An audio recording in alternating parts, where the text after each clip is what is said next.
आप देख रहे हैं मोहब्बत का सफर भाग 5। मानित और मानवी मंडप में बैठे थे और पंडित जी मंत्रोच्चारण कर रहे थे। दोनों का गठबंधन चंद्रादित्य ने किया तो दोनों फेरे के लिए खड़े हो गए। इसी बीच चंद्रादित्य की आंखें नम हो गई। गीत जो उसके बगल में खड़ी थी उसने उसके हाथ को अपनी हथेली में भर लिया। चंद्रादित्य उसका स्पर्श पाकर उसकी तरफ देखने लगा।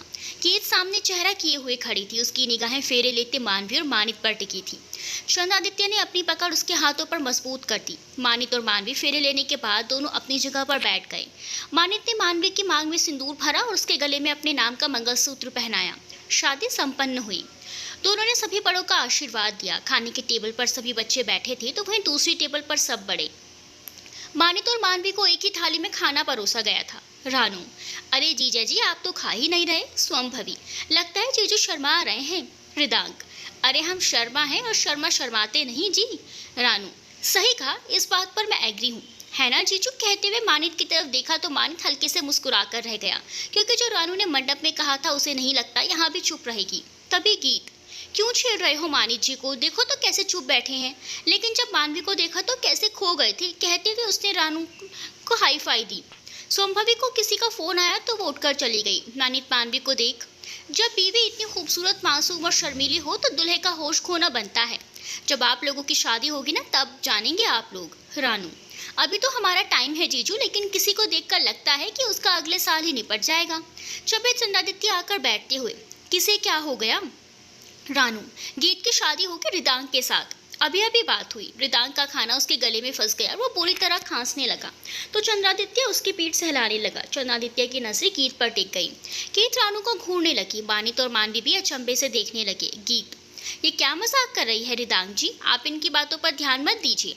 मानित मजे लेते हुए, अगर ये सच भी होता तो हमें कोई ऐतराज नहीं, आप लोग चाहो तो मैं घर में बात कर लूंगा।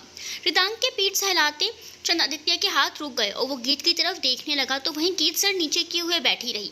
इसे देख मानवी ने मानित को चंद्रादित्य की तरफ देखने का इशारा किया। मानित ने देखा तो उसके चेहरे पर मुस्कुराहट उभर आई। रिदांग, अरे मुझसे तो कोई पूछ लो कि मैं शादी करना चाहता हूँ कि नहीं। मानवी, अरे देवर जी गीत में कोई कमी है क्या।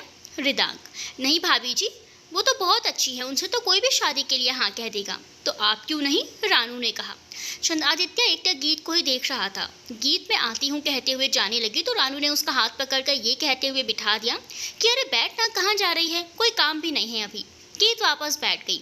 रानू ने देखा कि चंद्रादित्य उसकी बात को सच मान रहा है तो वो चंद्रादित्य से बोली, चंद्रादित्य जी आप बताओ दोनों की जोड़ी कैसी रहेगी। चंद्रादित्य, गीत से पूछ लो।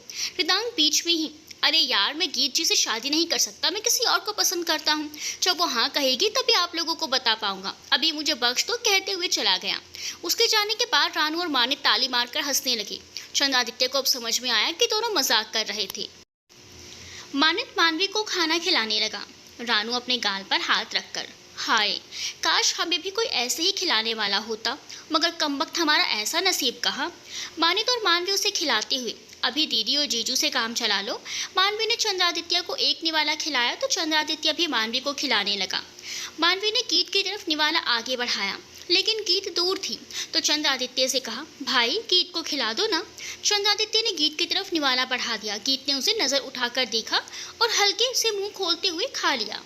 रानू चंद्रादित्य को छेड़ते हुए, मानित जीजू एक बात पूछनी थी आपसे। मानित, जी कहिए, आपको मिश्री नाम कैसा लगा।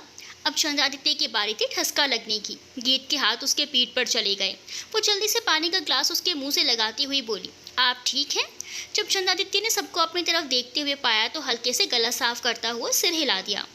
गीत जल्दबाजी में वहां से जाते हुए, मैं खाना लेकर आती हूँ। रानू मुंह दबाकर हंस पड़ी, फिर सामान्य होकर अनजान बनते हुए बोली, चंद्रादित्य जी आप ठीक हैं। जी मैं ठीक हूँ। मानित जीजू आपको पता है ये नाम ना मुझे बड़ा पसंद आया, मिश्री। हाय, नाम में ही कितनी मिठास है। वैसे आपको नहीं लगता कि सिंह और मिश्री में कोई ज़्यादा अंतर नहीं है। चंद्रादित्य ने अब वहाँ से निकलने में ही भलाई समझी। अगर थोड़ी देर और रुका तो रानू के सवाल से बच नहीं पाएगा। मेरा हो गया, मैं आता हूँ, कहते हुए उठकर चला गया। उसके जाने के बाद रानू ठहाका मारकर हंसने लगी। उसके साथ मानित और मानवी भी हंसने लगे। मानित, रानू तुमसे बचकर रहना पड़ेगा, तुम यार सबकी पोल पट्टी खोल देती हो। मानवी, पर कुछ भी कहो, आज पहली बार भाई को ऐसी सिचुएशन में देखा है। रानू, यही तो रानू का स्टाइल है जीजा जी, रेनू का गर्व किसी से डरती नहीं। कहते हुए रानू ने कॉलर उठाने वाली एक्टिंग की। गीत, अच्छा रेणुका जी, तो आप वाकई में किसी से नहीं डरती, लेकिन हमारी तरफ देखिए तो सही। गीत ने कहा तो रानू उसकी तरफ पलट गई और गीत के मुंह में गुलाब जामुन डालते हुए बोली, क्या हुआ यार, इधर आओ ना, वहाँ क्यों खड़ी हो। गीत आंखों में शरारत भरी मुस्कुराहट लिए सामने से हट गई तो रानू का मुंह खुला का खुला रह गया। उसके सामने एक लड़का खड़ा था जिसने अपना एक हाथ जेब में रखा हुआ था। तभी उस लड़के ने कहा, कैसी हैं आप मिस गर्ग। रानू उसकी आवाज़ सुनकर हैरान हो गई। उसने अपना चेहरा आगे कर लिया और मानित मानवी से मैं अभी आती हूँ कहते हुए उठकर लगभग वहाँ से दौड़ते हुए भाग गई। फिर वापस आकर प्लेट से खाना उठाकर रूम की तरफ चली गई। मानवी और मानित हैरान थे तो वहीं वो लड़का मुस्कुरा रहा था। गीत आइए ना कहते हुए उसे टेबल के पास ले आई। मानवी उस लड़के को देख बोली, ऋत्विक भाई आप। ऋत्विक, सॉरी मानवी, लेट हो गया, फ्लाइट लेट हो गई थी। मैंने सोचा था शादी के टाइम पहुंच जाऊंगा लेकिन मैं कुछ ज़्यादा ही लेट हो गया। गीत, आप दोनों जानते हैं एक दूसरे को। मानवी, हाँ ऋत्विक भाई यहीं रहते थे, जब से इनकी नौकरी लगी है दिल्ली में तब से जैसे भूल गए हैं। ऋत्विक उसके गाल पर हाथ रख, भूला नहीं हूँ मेरी बहना, बस काम में थोड़ा बिजी हो गया था, बस चंद्रादित्य से बात होती रहती है। आप मिले भाई से? नहीं, बस अभी आया हूँ, वहाँ गीत जी को देखा तो वो मुझे यहाँ ले आई। गीत, तुम जानती हो ऋत्विक भाई को? हाँ, रानू की माँ का इलाज दिल्ली में यही करते हैं तो जानती हूँ। ये सब बाद में, पहले मेरे जीजा जी से तो मिलवाओ यार। मानित जी ऋत्विक भाई हैं चंद्रादित्य भाई के दोस्त और भाई ये मानित जी हैं। ऋत्विक मानित के गले लगकर शादी की बहुत बहुत बधाई जीजा जी। मानित उसके पीठ थपथपाते हुए थैंक यू साले साहब। मानित, पर मुझे एक बात समझ में नहीं आई, ये रानू आपको देखकर ऐसे भागी क्यों? आज तक मुझे भी पता नहीं चला, कहते हुए मुस्कुरा उठा और बलराज जी को देख उनसे मिलने चला गया। गीत, मानित जी, रानू किसी से नहीं डरती लेकिन ऋत्विक जी को देख हमेशा ऐसे ही भाग जाती है, आप ज़्यादा सोचिए मत, कहते हुए गीत चली गई। जब गीत की नज़र चंद्रादित्य पर पड़ी तो वो उसे ही देख रहा था। उसने गीत को आने का इशारा किया तो वो उसकी तरफ बढ़ गई। मानवी से मिलने उसके कुछ कॉलेज के फ्रेंड्स आए तो मानवी मानित संग उनसे बात करने लगी। चंद्रादित्य पिलर के साइड में खड़ा गीत उसके पास आती हुई बोली, क्या हुआ, आपने क्यों बुलाया? चंद्रादित्य ने उसका हाथ पकड़कर हल्के से अपनी तरफ खींचा जिससे कोई देख ना पाए और कहा, मुझे भूख लगी है। गीत, आपने इसीलिए बुलाया था, वहाँ टेबल पर बैठे थे तो खाए क्यों नहीं? गीत ने शिकायती अंदाज में कहा। चंद्रादित्य, तुम्हारे दोस्त खाने देगी तब ना खाऊंगा, ऐसे ऐसे सवाल करती है कि खाते वक्त वहाँ बैठना मुश्किल हो गया था। गीत, उसकी बातों का बुरा मत मानिए, वो झल्ली ऐसी ही है। चंद्रादित्य ने फिर से गीत को अपनी तरफ खींचा जिससे गीत उसके सीने से जा लगी। चंद्रादित्य गीत के बालों को चेहरे से साइड करते हुए, उसकी बातों का बुरा नहीं लगता। गीत उसे देखते हुए, क्यों? चंद्रादित्य, साली होती ही आधी घरवाली है और उनकी बातों का क्या बुरा मानना। गीत उसके सीने पर मारती हुई, आप ना। चंद्रादित्य उसकी आंखों में देखते हुए बोला, मैं ना। मासी आप यहाँ? गीत ने कहा तो चंद्रादित्य उससे झट से अलग हो गया। गीत हंसते हुए चंद्रादित्य से दूर होकर बोली, आप ना बुद्धू हैं, कहते हुए वहां से भाग गई। चंद्रादित्य सर पर हाथ रख मुस्कुरा उठा और ऋत्विक को देख उसकी तरफ बढ़ गया। ऋत्विक बलराज जी से मिलकर आने के बाद एक और खड़े पानी पी रहा था। तभी उसके पीठ पर एक मुक्का पड़ा और उसे झटका लगा, उसके मुंह से पानी बाहर निकल गया। चंद्रादित्य ने एक और घूसा उसके पेट पर मार दिया तो ऋत्विक हंसते हुए उसके गले लग गया। चंद्रादित्य उससे दूर हटते हुए, छोड़ मुझे यार, इतने सालों के बाद मिल रहा हूँ और तू है कि मिलते ही बरस पड़ा। चंद्रादित्य अपनी एक आईब्रो उठाते हुए, बड़ी जल्दी आ गया तू? यार फ्लाइट लेट हो गई थी इसीलिए देर हो गई। अच्छा सॉरी, अब तो मुस्कुरा दे, ऋत्विक ने उसकी ठुड्डी पकड़कर अपनी तरफ करते हुए कहा तो चंद्रादित्य भी हंसने लगा। चंद्रादित्य, चल माफ़ किया, घर में सब कैसे हैं? सब मज़े में हैं। ऋतिका तुझे याद कर रही थी, आने का उसका भी मन था लेकिन उसका एग्ज़ाम था तो आ नहीं पाई। कोई ना, उससे फ़ोन पर बात कर लूँगा। तूने कुछ खाया? खाना तो खा लिया लेकिन पानी तूने पीने नहीं दिया। एक बार फिर दोनों हंसने लगे। तभी डॉक्टर बजाज डॉक्टर अजय के साथ उनके पास आते हुए बोले, डॉक्टर चंद्रादित्य तुमने बढ़िया इंतज़ाम किया है, अब हम चलते हैं। थैंक यू सर यहाँ आने के लिए। अरे भाई, मानवी हमारी भी बेटी जैसी है, डॉक्टर बजाज ने हंसते हुए कहा। चंद्रादित्य मुस्कुराते हुए, थोड़ी देर और रुक जाइए। डॉक्टर बजाज उसके कंधे पर हाथ रखकर, अब जब तुम्हारी शादी होगी तभी रुकेंगे, कहते हुए हंस पड़े।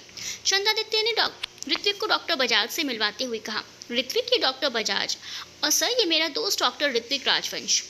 डॉक्टर बजाज हाथ मिलाते हुए, nice to meet you doctor Ritvik. Ritvik ने मुस्कुराकर जवाब दिया, thank you sir. Doctor Bajaj ने कुछ देर उनसे बात की और अब मैं चलता हूँ कहते हुए अजय के साथ चले गए। विदाई का वक्त हो चला था। मानवी मीना जी के गले लगी फूट फूट कर रो रही थी। उसके आंसू थमने का नाम ही नहीं ले रहे थे। सुलोचना जी और उपासना जी ने मीना जी को संभाल लिया, उनकी आंखें भी नम थी। मानवी बलराज जी के गले से लग गई। बलराज जी की आंखें भी भरी हुई थी। मानवी स्वयंभवी के गले लगते हुए बोली, तुम सबका ध्यान रखना और कभी गलती से मैंने जाने अनजाने में कुछ कहा हो तो उसके लिए सॉरी स्वंभवी। स्वंभवी उसकी पीठ सहलाते हुए, मेरी बहन हो तुम, और एक बहन दूसरी बहन को डांट भी सकती है और सुना भी सकती है, समझी तुम? चल अब ज़्यादा रुला मत मुझे, मेरा मेकअप खराब हो जाएगा तो तेरे ससुराल वाले मेरा मजाक उड़ाएंगे। सोमभवी की बात सुनकर मानवी रोते हुए भी मुस्कुरा उठी। फिर हेमंत जी, रानू और सुलोचना मासी उपासना बुआ से मिलकर गीत के पास गई, जो एक कोने में खड़ी अपने आंसू पोंछते हुए नीचे देख रही थी। मानवी उसके पास जाकर खड़ी हो गई और बोली, मुझे बाय भी नहीं कहोगी? गीत ने उसे अपने गले से लगा लिया तो मानवी ने कहा, मुझे भगाने के बाद आप रो रही हैं भाभी? गीत अवाक से उसे देखने लगी तो मानवी ने उसके आंसू पोंछते हुए कहा, सब पता है मुझे और मैं बहुत खुश हूँ भाई के लिए, तुम उसकी ज़िंदगी में शामिल होगी। भाई और माँ पापा की जिम्मेदारी अब तुम्हारी है। मानवी ने उसका हाथ पकड़कर कहा। गीत ने उसके हाथ पर अपना हाथ रखकर कहा, इस जिम्मेदारी से कभी पीछे नहीं हटूंगी, आखिर मेरी ननद ने जो मुझे सौंपी है। फिर दोनों ही मुस्कुरा उठे और फिर से गले लग गए। मानवी सबसे मिलकर आगे बढ़ी और इधर उधर देखने लगी, लेकिन चंद्रादित्य उसे कहीं दिखाई नहीं दिया। मानवी बलराज जी से, पापा भाई भाई कहाँ है? बलराज जी ने गीत की तरफ देखा तो वो अंदर चली गई। मानवी ऋत्विक के गले लगते हुए बोली, भाई मुझे लगता है आपको देखकर किसी की आवाज़ गले में अटक जाती है। ऋत्विक ने उसे असमझ से देखा तो मानवी रानू की तरफ देख मुस्कुरा उठी। ऋत्विक, अपना ख्याल रखना और जब भी ज़रूरत हो तो हम सब हैं। कहते हुए मानवी एक बार फिर उसके गले लग गई तो ऋत्विक ने मानित को भी अपनी बाहों में भर लिया। चंद्रादित्य बिस्तर के कोने पर जमीन में बैठा था। उसके हाथ में एक एल्बम था जिसमें उसकी और मानवी की तस्वीरें थी। वो एकटक उसे देख रहा था, उसकी आंखें भरी हुई थी। गीत, तो आप यहाँ हैं? सब लोग आपको नीचे ढूंढ रहे हैं और आप यहाँ हैं। गीत की बातें उसके गले में ही अटक गई जब उसने चंद्रादित्य की आंखों में आंसू देखे। चंद्रादित्य ने उसकी आवाज़ सुनी तो अपने आंसू पोंछते हुए दूसरी तरफ देखने लगा। गीत उसके कंधे पर हाथ रखकर बोली, मानवी आपका इंतजार कर रही है, चलिए। चंद्रादित्य ने कुछ नहीं कहा तो गीत ने उसका हाथ पकड़ लिया और कहा, आपकी बहन अपनी नई जिंदगी की शुरुआत करने जा रही है, इस वक्त आपको उसके साथ होना चाहिए। कहते हुए वो अपने घुटने के बल उसके सामने बैठ गई और उसका चेहरा हाथों में भरकर अपनी तरफ करते हुए उसके आंसू पोंछ कर बोली, मैं ये तो नहीं जानती आपको इस वक्त कैसा महसूस हो रहा है अपनी नन्ही सी गुड़िया को दूर जाते देख, लेकिन आप ही ऐसे कमज़ोर पड़ जाएंगे तो हम सबको कौन संभालेगा? चंद्रादित्य ने उसे खींचकर अपने सीने से लगा लिया और रो पड़ा। गीत उसके बालों में हाथ घुमाते हुए उसे संभालती रही। फिर चंद्रादित्य बिना कुछ बोले उठकर बाहर चला गया। गीत ने आज पहली बार उसे रोते हुए देखा तो उसके सीने में कसाव सा महसूस हुआ और वो भी उसके पीछे आ गई। चंद्रादित्य अपनी आंखें साफ करते हुए आया और मानवी को देख बोला, मोटी कितना रोती है, देख पापा के कपड़े खराब कर दिए तूने। इस शहर से दूसरे शहर ही तो जाना है, उसके लिए इतना क्यों रो रही है? मानवी उसके गले से लग गई तो चंद्रादित्य ने उस पर अपनी बाहें कस दी। मानवी, हाँ तो अब आपके कपड़े भी खराब करूँगी और मैं दूसरे शहर जा रही हूँ तो आप क्यों रो रहे हैं? चंद्रादित्य ने उसके माथे को चूम लिया और उसके रुके आंसुओं बह निकले। भाई तो आखिर भाई होता है, कितना भी खुद को संभाले, लेकिन अपनी बहन को किसी और के हाथों सौंपते वक्त कमज़ोर पड़ ही जाता है। उसने मानवी का हाथ मानित के हाथों में रखते हुए कहा, हमारी ज़िंदगी की कोहिनूर आपको सौंप रहे हैं, इसका ध्यान रखना, कभी कुछ गलती हो जाए तो उसे समझाकर उसे सही राह दिखाना। कहते हुए चंद्रादित्य ने अपना हाथ जोड़ लिया, जिसे पकड़ते हुए मानित उसके गले लग गया। मानित के पिताजी ने बलराज जी का हाथ मजबूती से पकड़ते हुए कहा, बहू नहीं बेटी लेकर जा रहे हैं, आप चिंता मत कीजिए। मानवी हमारी बेटी है जो बहू के रूप में मिली है, जो अब हमारे सुने आंगन को अपनी चंचलता और प्यार से भर देगी। मानित की माँ ने भी मीना जी को गले लगाकर समझाया। चंद्रादित्य ने रिदांग को भी गले लगाकर मानवी का ध्यान रखने को कहा तो उसने भी हामी भरी और सबने मानवी को मुस्कुराते हुए विदा किया और बढ़ चले नए सफ़र में। शर्मा सदन। गाड़ी आकर शर्मा सदन के सामने रुकी। मानित ने बाहर निकलकर मानवी का हाथ पकड़कर बाहर निकाला और उसका हाथ थामे घर के दहलीज पर आकर रुक गया। मानवी ने घूंघट कर रखा था। मानित की माँ देवयानी जी आरती की थाल लेकर आई और दोनों की आरती कर मानवी से बोली, मानवी बेटा अपने दाएं पैर से इस लोटे को गिराकर दहलीज को पार करो। मानवी ने अपने पैर से चावल के भरे कलश को घर के अंदर धकेल कर अंदर कदम रखा तो मानित भी उसके साथ अंदर आया। सामने बड़ी सी थाल पर आरती और माहौर से बना घोल रखा हुआ था। देवयानी जी ने कहा, बेटा अब इस थाल पर अपने पैरों को रखो और 7 कदम चलो। मानवी ने वैसा ही किया तो मानित ने भी उसके पीछे थाल पर अपना पैर रख लिया। राजीव जी, तुम क्यों अपना पैर इसमें रख रहे हो, ये तो लड़कियों के लिए है। मानित, पापा मैं भी अपनी पत्नी के हर कदम पर साथ खड़ा रहूँगा ना, इसलिए। सब उसकी इस बात पर हंस पड़े। मानित के घर आए सभी रिश्तेदारों ने मिलकर बाकी की रस्में कराई। फिर सब चाय पानी पीने चले गए। मानवी थक गई थी रस्में करते हुए, इसीलिए राजीव जी ने बाकी की बची रस्में सुबह करने के लिए कहकर सबको आराम करने के लिए भेज दिया। मानित का कमरा।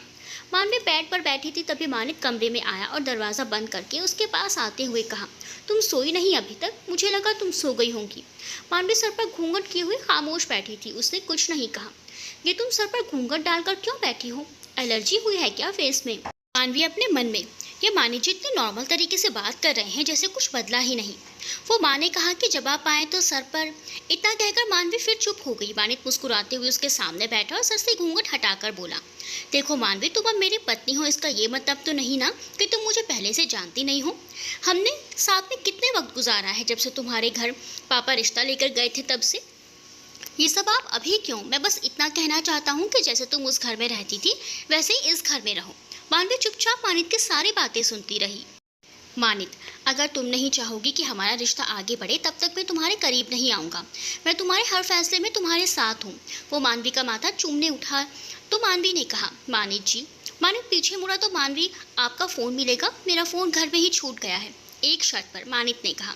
मानवी उसे देखने लगी तो उसने आगे कहा, यार पति हूँ तुम्हारा, या तो मानित कहो या सुनिए जी। मानवी ने शर्माकर हाँ में सर हिला दिया। मानित अपना फ़ोन उसकी तरफ बढ़ाकर जाने लगा तो मानवी ने उसका हाथ पकड़ लिया और फ़ोन लगाने लगी। सामने से किसी की आवाज़ आई तो मानवी मानित को देखते हुए बोली, आपने मेरे लिए जो फैसला लिया था वो बहुत अनमोल है। आपकी चॉइस मेरे लिए हमेशा सही रहती है। थैंक यू सो मच भाई। चंद्रादित्य, तुम ठीक हो? मानवी, हाँ। आप लोग? चंद्रादित्य, हम भी सब ठीक है, अपना ख्याल रखना। ठीक है भाई, मैं आपसे कल बात करती हूँ, कहते हुए मानवी ने फ़ोन काट दिया। फिर मानित से कहा, कहाँ जा रहे हैं आप? मानित सोफे की तरफ इशारा करते हुए, सोने। मानवी, कल हमारे रूम में ये सोफ़ा मुझे नहीं चाहिए। मानित हैरानी से उसको देखने लगा, क्या मतलब? मैं कहाँ सोऊंगा? बाहर सोऊंगा तो मम्मी पापा सवाल करेंगे। मानवी ने दोनों हाथों से चेहरा छुपाते हुए कहा, सासू माँ ने कहा था कमरे में आने से पहले कि। मानित उसे गहरी नजरों से देखते हुए, कि मानवी, उन्होंने कहा कि अगले साल उन्हें खिलौना चाहिए तो मैंने हाँ कह दिया। मानित, ये माँ भी ना, उन्हें इस उम्र में खिलौना चाहिए? अगर चाहिए था तो मुझसे मांग लेती, अभी जाकर कहता हूँ क्या चाहिए। मानित दरवाजे की तरफ बढ़ते हुए बोला, मानित जी आप जाइए मत। क्यों? अरे मैं हमारे बच्चे की बात कर रही हूँ, एक आप है कि कुछ समझते नहीं। कहते हुए मानवी ने अपना मुंह घुमा लिया। मानित उसे देखते हुए, यही तो मैं तुम्हारे मुंह से सुनना चाहता था जो तुम बोलने के लिए शर्मा रही थी। मानवी अब कुछ नहीं बोली तो मानित उसके माथे पर किस करते हुए, ये बात तुम सीधे भी कह सकती थी कि मैं रिश्ता आगे बढ़ाने के लिए तैयार हूँ। मानवी तो बंद आंखें किए मानित के एहसास को जी रही थी। मानित ने उसे गले से लगा लिया, फिर उसके होंठों पर अपना होंठ रख दिया। दोनों अपने खूबसूरत सफर में आगे बढ़ने के लिए तैयार हो गए थे। वो अपनी जिंदगी के खूबसूरत पल को एंजॉय करने लगे। सिंह हाउस। सब मेहमान खा पी कर चले गए थे। ऋत्विक को किसी से मिलने बाहर जाना था, इसीलिए वो कहीं और गया हुआ था। जो बचे थे किसी का भी कुछ खाने पीने का मन नहीं था, लेकिन तीनों लड़कियों ने सबको संभाल लिया और सबको थोड़ा सा खिलाकर सोने भेज दिया। उपासना बुआ किचन में सोमभवी को खाने की प्लेट देते हुए बोली, ये अच्छा मौका है चंद्रादित्य के दिल में अपने लिए जगह बनाने का। इससे सुनहरा मौका हमें नहीं मिलेगा। जाओ इसे लेकर। वो मानवी की विदाई के बाद से अपने कमरे में बैठा है। उसे अपना सहारा दो और उसे अपने प्यार में पागल कर दो। सोमभवी जानती थी कि उसकी माँ उसकी सुनेगी नहीं, इससे अच्छा कि चली जाए। खाने की प्लेट लेकर सोमभवी चंद्रादित्य के कमरे की तरफ चली गई। इधर गीत कब से अपने कमरे में इधर उधर टहल रही थी। वो कब से चंद्रादित्य के कमरे का दरवाजा खुलने का इंतजार कर रही थी, तो वहीं बेड पर बैठी रानू अपनी माँ से बात कर रही थी। घर में मेहमान आने की वजह से पूरा दिन उनकी खातिरदारी में निकल गया। गीत चंद्रादित्य के कमरे का दरवाजा खुलने का इंतजार कर रही थी। जब उसे सब्र ना हुआ तो वो उसके कमरे की तरफ बढ़ी ही थी कि उसे आवाज आई। गीत ने पीछे मुड़कर देखा तो सोमभवी खड़ी थी, हाथ में खाने की प्लेट लिए। सुनो। गीत रुककर उसे देखने लगी। क्या तुम ये खाना चंद्रादित्य के रूम में देकर आ जाओगी? मुझे इंपॉर्टेंट कॉल करना है। गीत लाओ कहते हुए प्लेट लेकर चंद्रादित्य के कमरे के सामने खड़ी हो गई और सोमभवी नीचे चली गई। गीत ने दरवाज़ा खटखटाया, लेकिन अंदर से चंद्रादित्य की आवाज़ नहीं आई। उसने हल्के से धक्का दिया तो दरवाज़ा खुल गया। उसने अंदर जाकर देखा तो चंद्रादित्य कमरे में नहीं था। उसने खाने की प्लेट को टेबल पर रखा और बाहर निकल गई। पूरे घर में ढूंढा मगर चंद्रादित्य उसे कहीं नहीं मिला। गीत परेशान हो गई। उसका मन घबरा उठा। एक बार छत पर देख लेती हूँ, शायद वहाँ हो। कहते हुए वो छत पर चली गई। छत पर भी नहीं है, कहाँ गए होंगे? कहते हुए वापस आने को हुई, तभी उसे छत के कोने में कोई दिखा। गीत घबराते हुए, कौन है वहाँ? बोलो, कौन हो तुम? चंद्रादित्य, मैं हूँ गीत। गीत गहरी सांस भरते हुए, आप अंधेरे में क्या कर रहे हैं? चंद्रादित्य उसके पास आते हुए, कुछ नहीं। गीत ने जब उसकी लाल आंखें देखी तो कहा, आपको रोने के लिए यही जगह मिली थी? मैं पूरे घर में ढूंढ रही थी आपको। चंद्रादित्य ने कुछ नहीं कहा और रेलिंग पर हाथ टिका लिया। आप चुप क्यों हैं? तुम यहाँ क्यों आई हो? आपकी आवाज़ और आपकी आंखें दोनों पढ़ना जानती हूँ। चंद्रादित्य गीत को देखते हुए सोचने लगा कि जो लड़की उसे पहले ही दिन बदतमीज और नासमझ लगी, वो लड़की उसके मन और चेहरे को कितनी आसानी से पढ़ लेती है। हम लड़कों को बचपन से सिखाया जाता है कि लड़के रोते नहीं, लेकिन मेरे माँ पापा ने कभी नहीं कहा कि लड़के रोते नहीं। वो हमेशा कहते हैं कि हर इंसान के अंदर इमोशंस है, जिसे वक्त रहते कभी कभी बाहर निकालना चाहिए। गीत, मेरा ये मानना है कि शारीरिक तौर पर लड़के स्ट्रांग होते हैं, वहीं मानसिक तौर पर लड़कियां। चंद्रादित्य ने गेट की तरफ देखा जो रेलिंग से टिककर खड़ी हो गई थी। उसके एक जवाब ने चंद्रादित्य के मन में चल रहे सारे उछल सुलझा दिए। अब आप मुझे ऐसे क्यों देख रहे हैं? दिल्ली में पार्ट टाइम जादू करने का काम करती हो क्या? गीत ने सुना तो थोड़ा अच्छा लगा कि अब चंद्रादित्य का मूड ठीक हो रहा है। हाँ करती हूँ, कभी आप पर ट्राई करूंगी। चंद्रादित्य नीचे बैठ गया तो गीत भी उसके साथ नीचे पालती मारकर बैठ गई। करोगी मेरे ऊपर जादू तुम? हाँ क्यों नहीं। चंद्रादित्य ने उसकी गोद में सर रख लिया और अपनी आंखें बंद कर ली। गीत चौंक गई। ये आप, सर भारी सा लग रहा है। गीत ने उसके सर पर हाथ फिराना शुरू कर दिया और बोली, रो रहे थे ना, उसके साइड इफेक्ट्स हैं डॉक्टर साहब। चंद्रादित्य, डॉक्टर हूँ लेकिन एक लड़की का भाई भी। गीत खामोश हो गई। आदित्य ने कहा, गीत। अब चंद्रादित्य चुप हो गया तो गीत ने कहा, क्या हुआ, आप मेरा नाम लेकर चुप क्यों हो गए? चंद्रादित्य, देख रहा था तुम सो तो नहीं गई। गीत, आप साथ हैं तो नींद कहाँ आएगी? चंद्रादित्य मुस्कुरा उठा। तभी गीत ने कहा, उठिए मैं अभी आती हूँ। चंद्रादित्य, कुछ प्रॉब्लम है क्या? गीत, आपका खाना वो टेबल पर ही रख कर आई हूँ, मैं लाती हूँ गर्म करके। चंद्रादित्य उसे रोकते हुए, माँ ने खिला दिया था, अभी भूख नहीं है। गीत अपनी आंखें छोटी करते हुए, पर मैंने तो आपको खाते हुए नहीं देखा। चंद्रादित्य, जब तुम अपने पापा के साथ बैठी थी तब। अब नो क्वेश्चन। गीत चुप हो गई। चंद्रादित्य, तुमने खाया? गीत, चंद्रादित्य ने जब अपनी आंखें खोलकर गीत के चेहरे की तरफ देखा तो गीत चंद्रादित्य को ही देख रही थी। दोनों की आंखें मिली और गीत एकटक चंद्रादित्य की आंखों में देखने लगी। वो धीरे से झुके चंद्रादित्य के माथे पर हौले से अपने होंठ रख दिए। चंद्रादित्य की आंखें बंद हो गई। चंद्रादित्य ने आंखें खोलकर जब अपनी मदहोशी भरी नजरों से उसे देखा तो गीत ने अपना चेहरा फेर लिया। चंद्रादित्य पलटकर गीत के पेट पर चेहरा छुपाकर लेट गया। गीत के शरीर में अलग से झुरमुरी उठ गई। उसकी पलकें मूंद गई और उसके हाथ चंद्रादित्य के कंधे पर कस गए। आई लव यू गीत।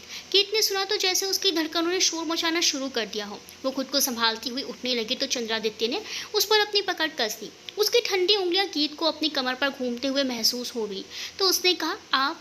चंद्रादित्य मदहोश सा बोला। गीत के मुंह से मुश्किल से कुछ शब्द निकले और नीचे चलिए ना, मुझे ठंड लग रही है। चंद्रादित्य ने उठकर उसे अपनी बाहों में समेटते हुए अपनी गोद में बिठा लिया। गीत बस उसे ताकती रही तो उसने गीत के गालों पर किस करते हुए पूछा, क्या तुम्हें अभी भी ठंड लग रही है? गीत ने नाम में सर हिला दिया।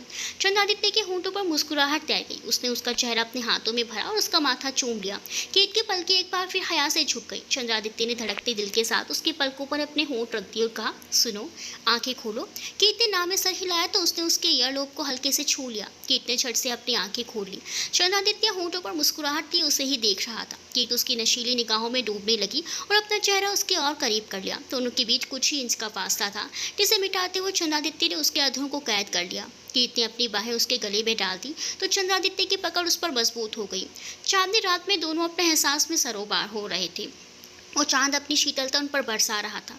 रानू अपनी माँ से बात करके जब उठी तो देखा गीत कमरे में नहीं है, शायद छत पर होगी। सोचते हुए वो जब ऊपर आई तो उसे चंद्रादित्य दिखा जो गीत से बात कर रहा था। उन दोनों को साथ देखकर रानू नीचे चली आई। रानू बिस्तर पर लेटते हुए शाम में हुई ऋत्विक से मुलाकात के बारे में सोचने लगी। उसे यकीन नहीं हुआ कि ऋत्विक यहाँ उसके सामने आएगा। जब गीत ने बताया कि ऋत्विक चंद्रादित्य का दोस्त है तो फिर उसके मुंह से एक ही शब्द निकला, यार गीत, तू मेरी दोस्त है और वो चंद्रादित्य का। ये कुछ फिल्मी स्टोरी नहीं हो गई? गीत उसे छिड़के देते हुए, तू कुछ भी बोलती है यार। रानू, एक बात बता।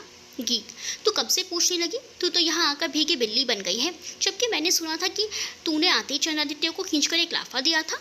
लेकिन आज दोनों के बीच कुछ कुछ होता वाला सीन चल रहा है। गीत ने उसे आंखें दिखाई तो वो आगे बोली, यार मैं ऋत्विक पर ट्राई करूँ क्या? उसे भी 2-3 लगाकर उसके गाल लाल कर दूँ, फिर तो मेरा भी रास्ता क्लियर।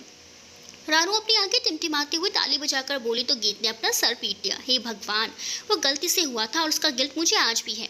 तुम 2-3 थप्पड़ की बात कर रही हो। बाय द वे, अगर उसने पलटकर तुम्हें एक दिया ना, तुम निपट जाओगी। अगर तुम ये करना चाहती हो तो कर सकती हो, पर मैं इसमें कोई मदद नहीं करूंगी, गीत ने उसे कहा। वो सोचती हुई नींद में चली गई। सुबह का समय। गीत और चंद्रादित्य छत पर ही रात में सो गई थी। गीत का सर चंद्रादित्य के कंधे पर था तो वही चंद्रादित्य दीवार से टक्कर सोया हुआ था। गनीमत थी सुबह सुबह कोई छत पर नहीं आया था, इसीलिए बात नहीं बढ़ी। चंद्रादित्य की नींद खुली तो अपने बगल में सोई हुई गीत को देखकर रात की सारी बातें एक एक कर उसकी आंखों के आगे चलने लगी। गीत गहरी नींद में थी। उसने धीरे से उसका सर हटाया और दीवार से टिका दिया। गीत गुनगुनाई लेकिन फिर मुस्कुराते हुए सो गई। चंद्रादित्य उसके होठों के किनारे पर किस करते हुए उठकर चला गया। कुछ देर बाद जब गीत की आंख खुली तो अपनी कमर पर हाथ रखे सामने रानू खड़ी थी। गीत अंगड़ाई लेते हुए उठी तो रानू ने कहा, हाँ हाँ ले ले अंगड़ाई, बदन टूट रहा होगा तेरा तो। बीत बिना कुछ बोले उसकी तरफ दौड़ पड़ी और रानू उसे जीभ चुराते हुए नीचे उतरने लगी। लेकिन ये क्या, रानू धड़ाम से नीचे गिर गई, पर किसी की मजबूत बाजुओं ने उसे गिरने से पहले ही थाम लिया। रानू की आंखें बंद थी और ऋतिक उसे अपनी बाहों में थामे देख रहा था। कीत मुस्कुराती हुई अपने कमरे में चली गई और तैयार होने लगी। जब रानू ने आंखें नहीं खोली तो ऋतिक ने उसके चेहरे पर फूंक मार दी। रानू को छुरछुरी सी महसूस हुई और उसने अपनी आंखें खोली तो खुद को ऋतिक की बाहों में देखकर सीधी खड़ी हो गई। ऋतिक ने जैसे ही कुछ कहने के लिए मुंह खोला, रानू अपने कमरे की ओर दौड़ पड़ी। मैं क्या कोई भयानक दानव हूँ जो देखते ही भाग जाती है? ऋतिक अपने बालों में हाथ फिराते हुए बड़बड़ाया। सब लोग डाइनिंग टेबल पर बैठे चाय नाश्ता कर रहे थे। रानू और गीत हॉल में सोफे पर बैठे बातें कर रही थी। रानू, यार मगर एक प्रॉब्लम है। गीत, यही कि तू उसके सामने जाकर कुछ बोलने लायक नहीं होती। उसे देखकर तू ऐसे भागती है जैसे वो कोई आदमखोर हैवान हो, है ना? To be continued.